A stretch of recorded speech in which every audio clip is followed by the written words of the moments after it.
వి gold trusted gold buyers తాకట్టులో ఉన్న బంగారాన్ని విడిపించి ఈ రోజు ఉన్న మార్కెట్ ధరకే కొనబడును.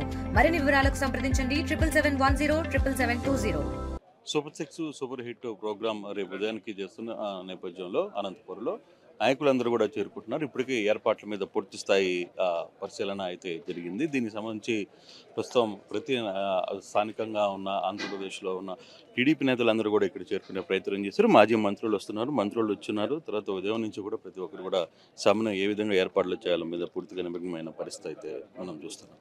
ఉమా గారు, బేసిక్గా ఇది కేవలం అనంతపూరు అంటే ఇప్పటికే ఒక సభ కడపలో జరిపారు, కడపలో జరిపింది మహానాడు. ఎస్, రెండవది అనంతపూర్లోనే. ఎందుకు మీరు అంటే రాయలసీమ మీద ఫోకసింగ్ చేయడం కోసమే ఈ ప్రయత్నం జరుగుతుంది అంటే కంచుకోటబ్బా, తెలుగుదేశానికి రామారావు గారిని దింపినప్పుడు గుండెలు ఇచ్చి 8 మంది పోలీస్ కాల్పుల్లో చనిపోయిన జిల్లా ఇది. తెలుగుదేశం పార్టీ కంచుకోట. అందుట్లో అందరినివా నీళ్లు పరిగెడతా ఉన్నాయి.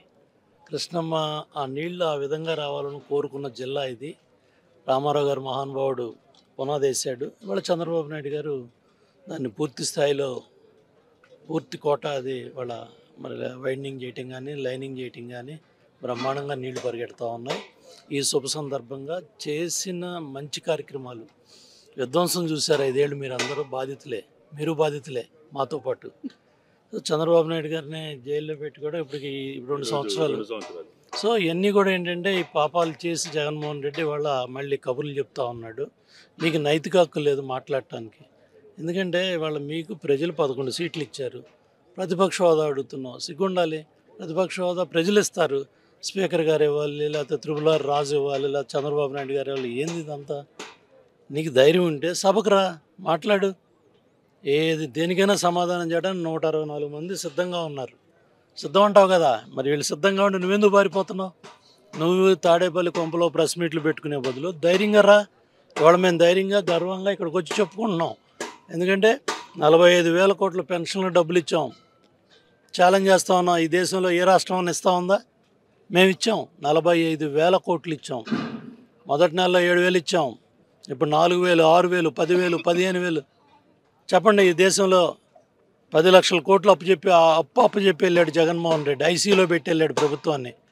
మేము వచ్చిన 15 నెలల్లో 45,000 కోట్లు పెన్షన్లకు ఇచ్చాం. దగ్గర 10,000 కోట్లు తల్లికి వందనం డబ్బులు ఇచ్చాం. ఒక బిడ్డ, 2, 3, 4, 5 బిడ్డలు తీసుకున్న మనుషులు ఉన్నారు, కుటుంబాలు ఉన్నారు. మరి అదేవిధంగా అన్నా క్యాంటీన్లు నువ్వేం చేసావు? అన్నా క్యాంటీన్లు అన్నీ ముంచావు. 5 రూపాయలు అన్నం పెట్టడానికి నీ చేతులు రాలా. 3 గ్యాస్ సిలిండర్లు, 2 గ్యాస్ సిలిండర్లు వెళ్ళిపోయి ఇంకో గ్యాస్ సిలిండర్ ఇవ్వబోతున్నాం. స్త్రీశక్తి 1 కోటి మంది మహిళలు పోయి వాళ్ళ బస్సుల్లో బ్రహ్మాండంగా వెళ్ళి టౌన్లకి, పట్టణాలకి, నగరాలకి వెళ్తున్నారు. నిత్యావసర వస్తువులు తెచ్చుకున్నారు, కూరగాయలు తెచ్చుకున్నారు. తల్లి దగ్గరకు హాస్పిటల్, ఇక్కడ ఆర్డిటి హాస్పిటల్ ఉంది. మరి బాలింతలు కావచ్చు, లేకపోతే కుటుంబ సభ్యులందరూ కూడా ఆర్డిటి హాస్పిటల్కి వెళ్తూ ఉంటారు. పుట్టపర్తిలో దగ్గర సాయిబాబా గారి పుట్టినరోజు ఈ సంవత్సరం నవంబర్ 23, 25 లక్షల ఆపరేషన్లు జరిగినాయి. దేశ విదేశాల నుంచి వచ్చి అక్కడ ఉచితంగా ఆపరేషన్లు హాస్పిటల్ చేస్తూ ఉన్నారు, అక్కడికి వెళ్తున్నారు. సో ఇవన్నీ కూడా ఏంటంటే గర్వంగా చెప్పుకోవడానికి. 15 నెలల్లో మీరు చాలా సూపర్ 6 ప్రోగ్రామ్ ఏదైతే సూపర్ 6 సూపర్ హిట్ అయింది.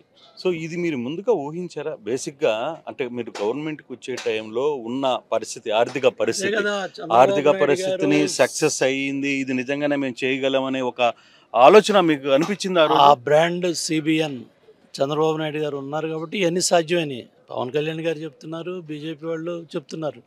మోడీ గారిని ఒప్పించి, కేంద్ర ప్రభుత్వాన్ని ఒప్పించి, ఆయన 1-2 సార్లు ఢిల్లీ వెళ్ళి అధికారులతో మాట్లాడి, ప్రధానమంత్రి గారితో మాట్లాడి, ఎక్కడ ఏ డబ్బు దగ్గర 10 లక్షల కోట్ల పరిశ్రమలు వచ్చాయి.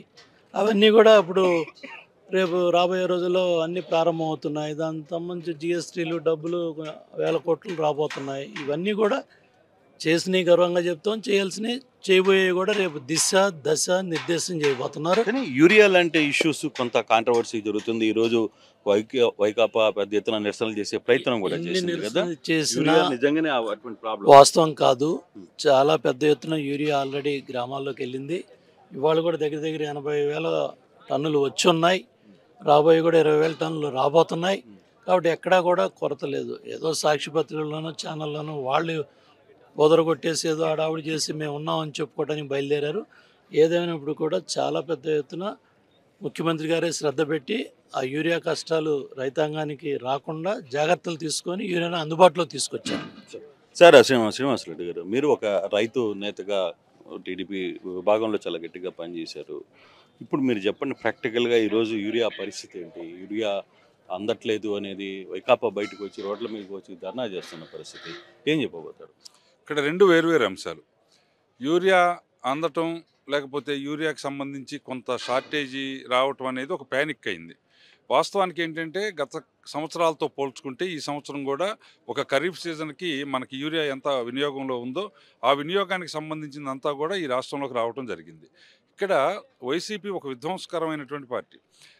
అది ఒక ప్యానిక్ చేసింది. యూరియా కొరత వచ్చేస్తూ ఉంది అనేటువంటి ఒక ప్యానిక్ తోటి కొంతమంది ఎక్కువ ఎత్తుకుపోయి, అంటే రబీకి కూడా కావాల్సింది, అంటే రబీలో రావాల్సినటువంటి కోట రబీలో వస్తుంది, కానీ ఇప్పుడే కొంతమంది దాన్ని కూడా స్టాక్ చేసి పెట్టుకోవడం, అక్కడక్కడ ఏంటంటే ఒక సమస్య రావడంతో ఈ వైకాపా బ్యాచ్ అంతా కూడా ఏంటంటే ఇది అసలు నిజంగా ఏదో యూరియానే లేదు అనేటువంటి దాంతో ఇప్పుడు యూరియా కేంద్రం నుంచి మనకు రావాల్సిన ఖరీఫ్ సీజన్లో 9.3 లక్షల మెట్రిక్ టన్నుల యూరియా రావాల్సి ఉంది. ఈ టయానికి అది ఎంత రావాలో అంత 6 లక్షల మెట్రిక్ టన్నుల యూరియా వచ్చింది. రేపు ఒక 50,000 టన్నులు రాబోతా ఉంది. మళ్ళీ ఒక 23,000 టన్నులకు కూడా ఎక్సెస్గా కూడా మనం తీసుకున్నాం. ఇది మనకి సఫిషియెంట్, ఈ సీజన్కి కావాల్సిన దానికి సఫిషియెంట్ ఈ పంటకి. కానీ దాన్ని ఒక ప్యానిక్ చేసి కావాలని సమాజాన్ని అల్లకల్లోలం చేయటం, అలజడి చేయటం, ఇదే కదా సైకో సిద్ధాంతం.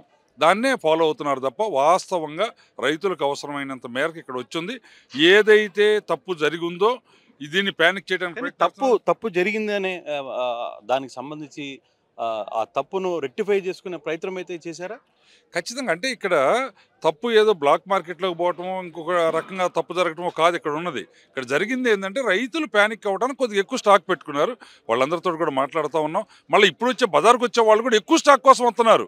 వాళ్ళకి ఈ రోజు అవసరం ఉండే కాదు, రేపేమైందోననే భయంతో వస్తూ ఉన్నారు. దీన్ని అంతా కంట్రోల్ తీసుకొని వస్తాం. సో ఇది శ్రీనివాసరెడ్డి చాలా క్లియర్గా చెప్తున్నారు. యూరియాకి సంబంధించి కావచ్చు, లేకపోతే ఇతర ఇష్యూస్కి, యూరియాకి పర్టికులర్గా కొంతమంది ఉద్దేశపూర్వకంగా చేసిన ఒక ప్యానిక్ సిచ్యువేషన్ మాత్రమే అని చెప్పే ప్రయత్నం అయితే చేస్తున్నారు. ఇక్కడ చూడొచ్చు, నేతలందరూ కూడా ఇప్పటికీ ఇదే ప్రాంతంలో స్టేజీ మీద ఏర్పాట్లని పరిశీలిస్తున్న ప్రయత్నాలన్నీ కూడా చేస్తున్నారు. కాల్వ శ్రీనివాస్ ప్రస్తుతం ఇక్కడే ఉన్నారు, మాట్లాడే ప్రయత్నం కూడా చేద్దాం. ఇప్పటికీ టీడీపీ నేతలందరూ కూడా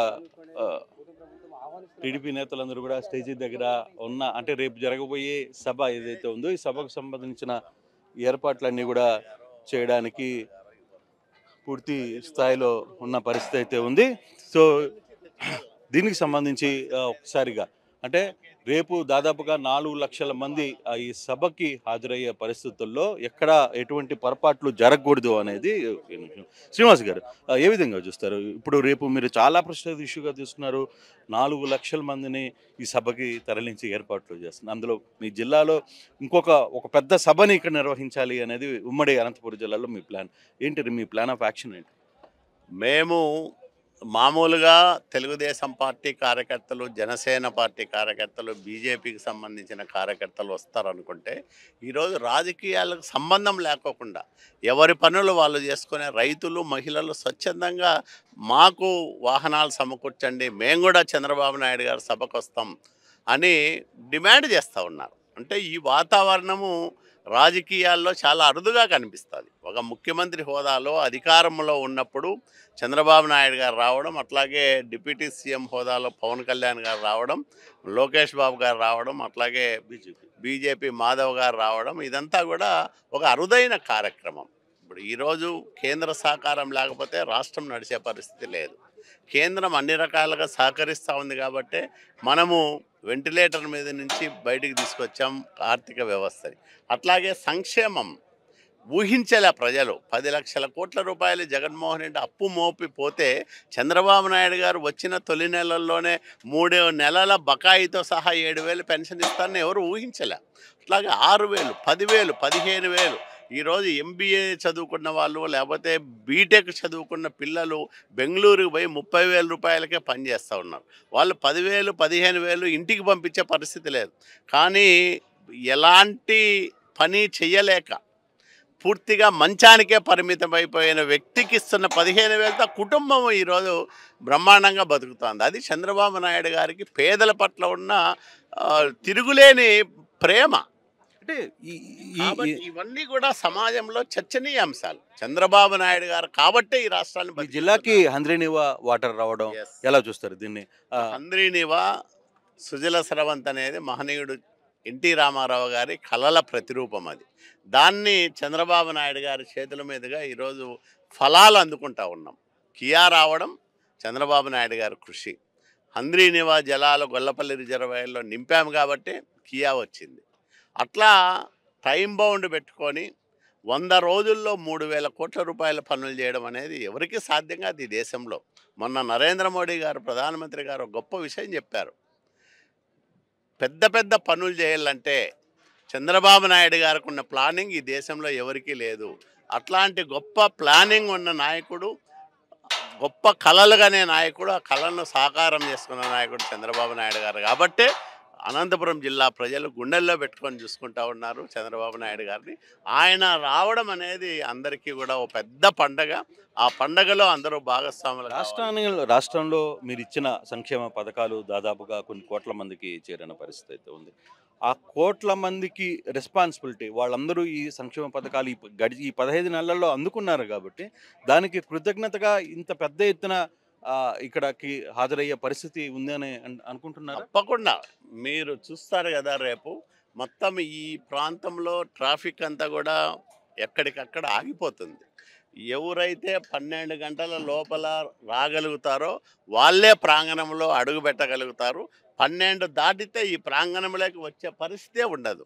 ప్రాంగణంలో ఎంతమంది ఉంటారో 5 ఇంతలు 6 ఇంతలు బయట కనిపిస్తారు మీకు రోడ్ల మీద. నేషనల్ హైవే మొత్తం జనంతో నిండిపోతుంది. అట్లాంటి సభ మేము జరపబోతా ఉన్నాం. ఇది నభూతో నభవిష్యత్. ఇట్లాంటి సభ ఎక్కడా కూడా జరిగి రేపు స్టార్ ఎవరు క్యాంపైనర్స్ లేదు రేపు ఈ సభలో సక్సెస్ 3 పార్టీలకు సంబంధించిన నాయకులు వస్తారు. చంద్రబాబు నాయుడు గారు ప్రధాన ఆకర్షణగా ఉంటారు. అట్లాగే పవన్ కళ్యాణ్ గారు, మాధవ్ గారు, మా యువ నాయకుడు నారా లోకేష్ బాబు గారు, అట్లాగే మా ఈ జిల్లా ఎమ్మెల్యే గారు, అట్లాగే మా ఎన్టీఆర్ ముద్దుల తనయుడు బాలయ్య బాబు గారు వస్తారు. కాబట్టి వీళ్ళందరూ వాళ్ళు చెప్పే అంశాలు, వాళ్ళ చెప్పే మాటలు వినడానికే ప్రజలందరూ కూడా చాలా ఆతృతగా ఎదురు చూస్తూ ఉన్నారు. ఒక సమస్య కనబడుతుంది, తీవ్రమైన ఎండ కనబడుతుంది. మధ్యాహ్నం 1 గంట నుంచి పబ్లిక్ ఎండకి తట్టుకునే ప్రయత్నం, తట్టుకునే దానికి ఏదైనా ఏర్పాట్లు చేసిన అనంతపురం జిల్లా ప్రజలకు ఎండలు కొత్త కాదు, కరువులు కొత్త కాదు, బాధలు కొత్త కాదు, కష్టాలు కొత్త కాదు.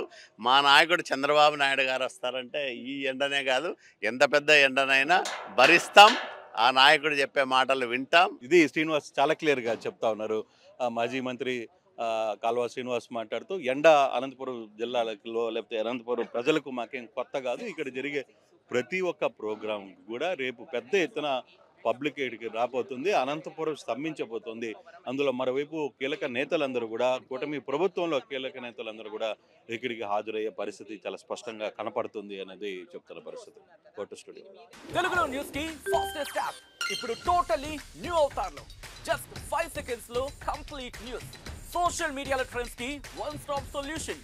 Live TV app voice search option తో ఇప్పుడే డౌన్లోడ్ చేయండి లేదా అప్డేట్ అయిపోండి. యాప్ లింక్ డిస్క్రిప్షన్ లో ఉంది.